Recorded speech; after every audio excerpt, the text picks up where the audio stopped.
Hello everyone. आज के इस वीडियो के अंदर हम इलास्टिसिटी जो हमारा चैप्टर है उसे हम पढ़ने वाले हैं।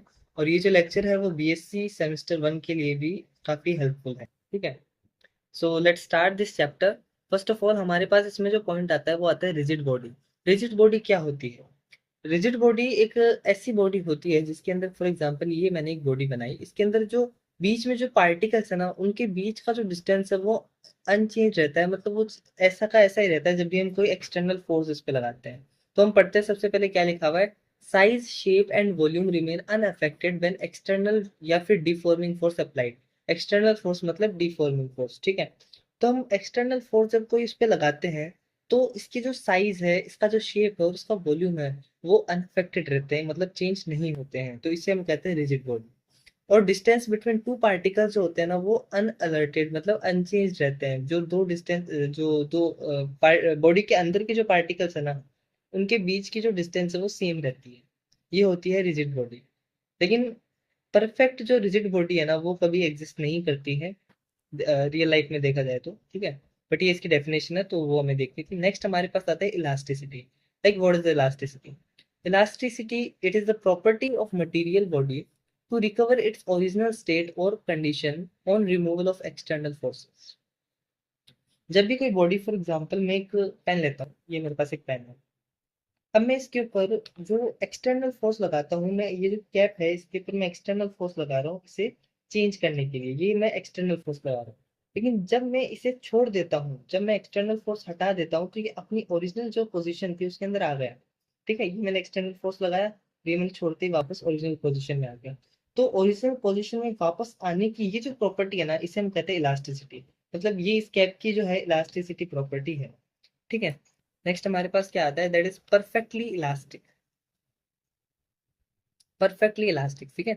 If the deformation of a body under given deforming force at a given temperature remains unchanged by the prolonged application of that force and which completely regains its original state on the removal of that force.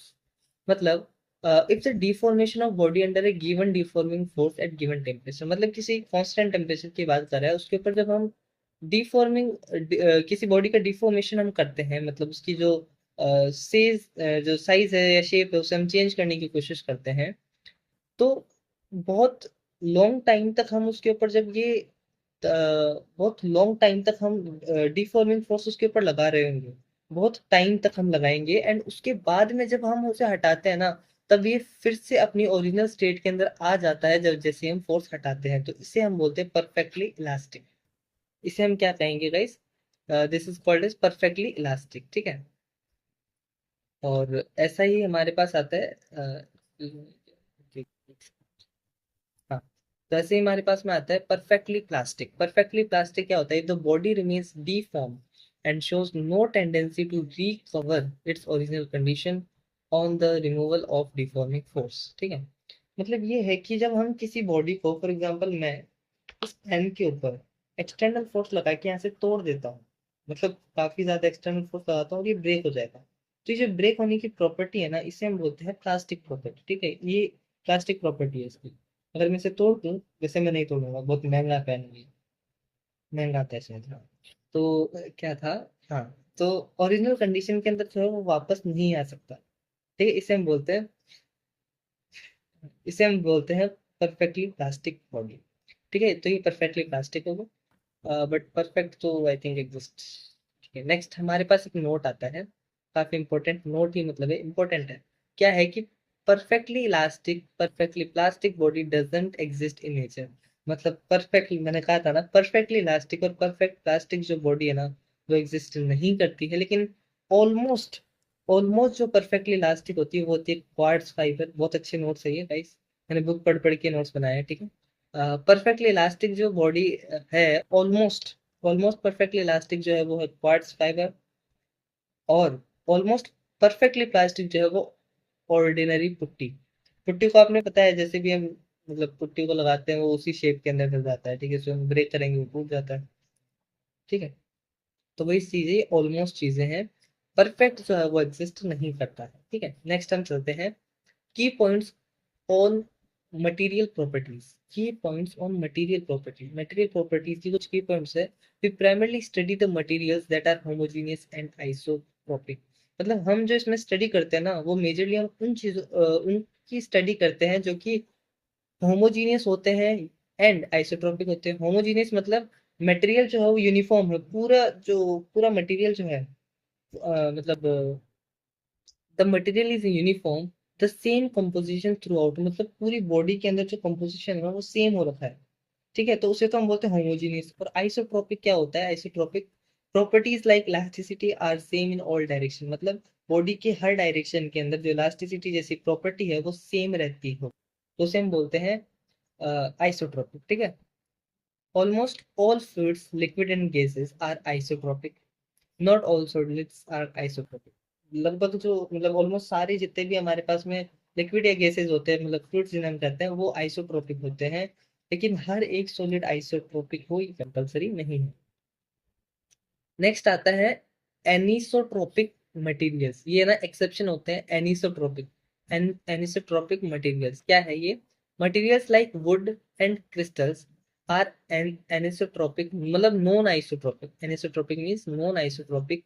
There properties change in different direction, उनकी properties हर एक direction के अंदर जो है वो change होती है। फॉर एग्जांपल वुड जो है ना, जैसे कि वुड होती है, हमें एक साइड से ब्रेक करने में थोड़ी हार्ड होती है, लेकिन उसके जो बोलते हैं ना, हमारी कंपोजिशन उस वुड की कुछ ऐसी होती है। लाइक ये हमारे पास में कोई वुड का लॉग है, वो वुड का टुकड़ा है, ठीक है, तो उसकी कंपोजिशन ऐसी होती है, तो हम इस साइड से जब उसे ब्रेक करेंगे ना, इस साइड से हम उसे ब्रेक करेंगे।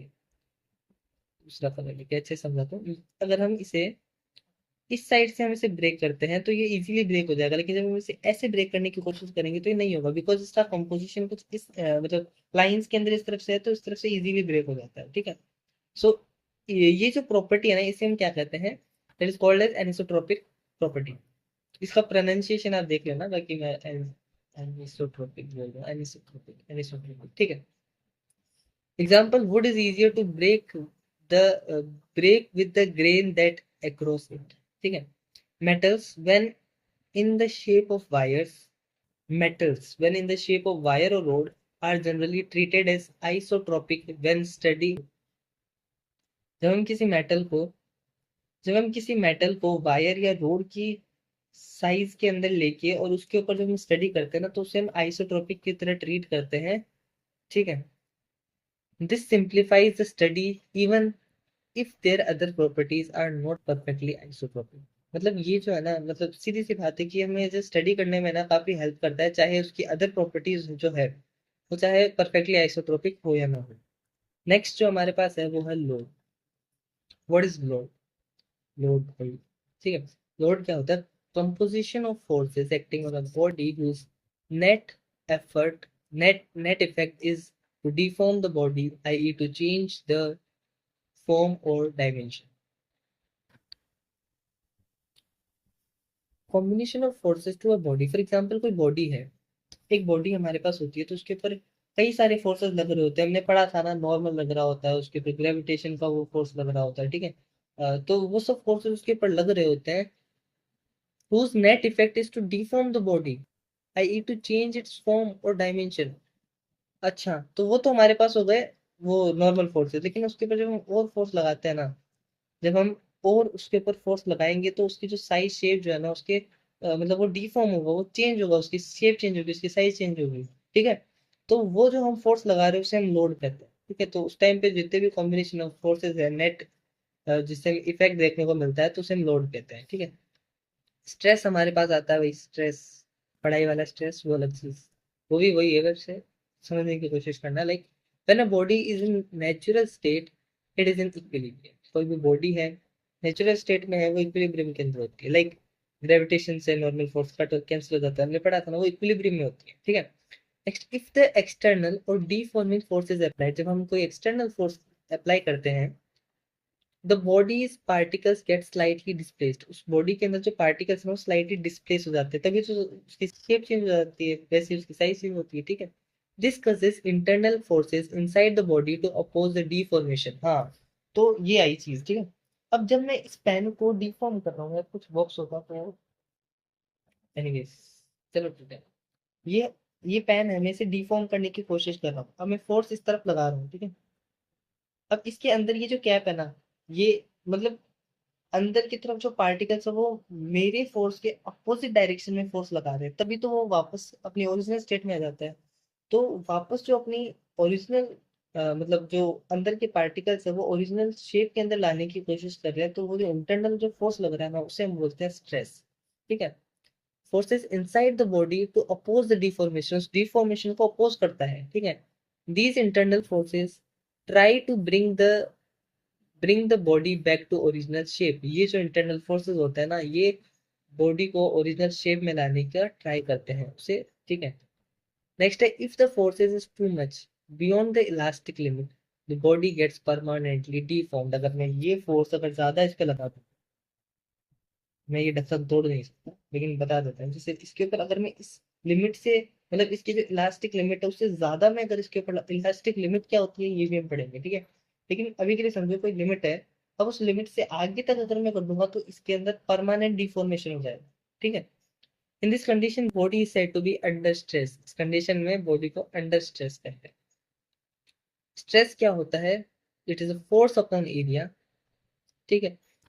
और ये जो फोर्स होता है ना, ये फोर्स होता है मतलब जब हम जो इंटरनल जो ओरिजिनल शेप के अंदर लाने की जो कोशिश कर रहा होता है ना फोर्स, इंटरनल फोर्स, वो हम फोर्स बोलते हैं। बट ये जो हम डिफॉर्मिंग फोर्स अप्लाई करते हैं ना, ये उसके बराबर ही होता है। ठीक है। फोर्स अपॉन एरिया यूनिट जो होती है वो उसकी न्यूटन पर मीटर स्क्वायर पास्कल जैसे ऐसे यूनिट में लिखते हैं। ठीक है। तो किसी पॉइंट के ऊपर जो फोर्स, किसी पॉइंट के ऊपर स्ट्रेस होता है वो क्या होता है? That small force. अब किसी पॉइंट के ऊपर है तो उसके small force upon small area, मतलब D F upon D A. ठीक है। नेक्स्ट हमारे पास आता है ये स्ट्रेस के ना अलग अलग टाइप से अलग अलग टाइप है। तो अलग टाइप से अलग टाइप अभी आप समझ जाएंगे।